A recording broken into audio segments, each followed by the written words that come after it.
जय श्री राधा रानी सरकार की, जय श्री कृष्ण भगवान की, जय श्री गौरी शंकर जी भगवान की, जय श्रावण मास महत्म्य की। मंदिर श्री बंसी वाले महात्मा यूट्यूब चैनल की ओर से हम आप सभी भक्तों का हार्दिक अभिनंदन करते हैं। श्रावण मास का पावन समय चल रहा है। इस श्रावण मास में भगवान शिव शंकर भोलेनाथ जी की भक्ति करने से मनुष्य को सभी तरह के सुख प्राप्त होते हैं, मनुष्य की चिंताएं दूर हो जाती हैं और भगवान इस विशेष श्रावण मास में अपने भक्तों पर बहुत ज़्यादा कृपा करते हैं। श्रावण मास में भगवान शिव की भक्ति करना, भगवान शिव के मंदिर में जाकर प्रतिदिन शिवलिंग पर जल अर्पित करना, दूध अर्पित करना, पुष्प अर्पित करना, भगवान जी की पूरी श्रद्धा भावना से पूजा करना, प्रतिदिन भगवान जी के मंगलमय नामों का जाप करना और भगवान की कथाओं को सुनना, ये सभी पुण्य कर्म कहे गए हैं। इन सभी पुण्य कर्मों को जो मनुष्य श्रावण मास में विशेष रूप से करता है, उसको भगवान की बहुत ज़्यादा कृपा की प्राप्ति होती है। तो श्रावण मास महत्म्य के अध्याय 1 से लेकर अध्याय 26 तक की कथा को पहले ही आप हमारे चैनल पर सुन चुके हैं। तो आज हम आपको श्रावण मास महत्म्य के 27वें अध्याय की कथा को सुनाने जा रहे हैं, जो कि इस प्रकार है।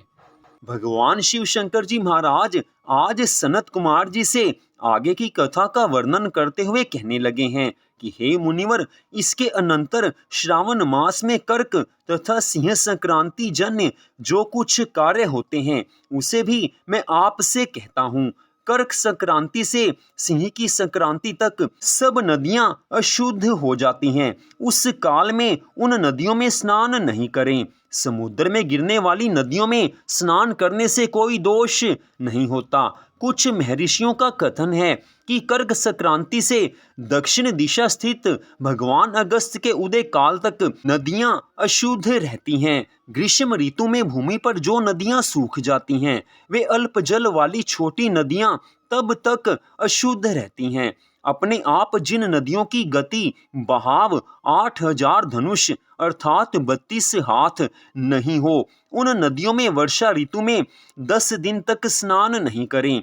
उन नदियों को नदी नहीं कहकर गर्त अर्थात गड़ही शब्द से कहें। कर्क की संक्रांति के आरंभ में महानदियां अशुद्ध होती हैं।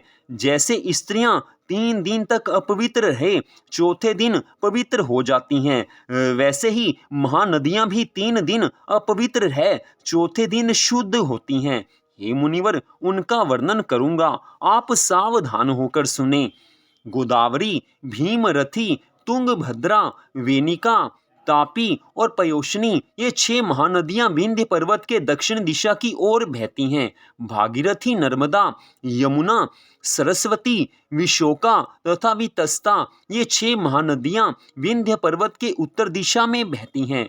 12 महानदियां देवऋषि क्षेत्र से प्रादुर्भूत हैं। देविका, कावेरी, वज्रा और कृष्णा, ये 4 महानदियां कर्क संक्रांति हो जाने पर एक दिन अशुद्ध रहती हैं। कर्क संक्रांति के 3 दिन गौतमी नदी अशुद्ध होती है।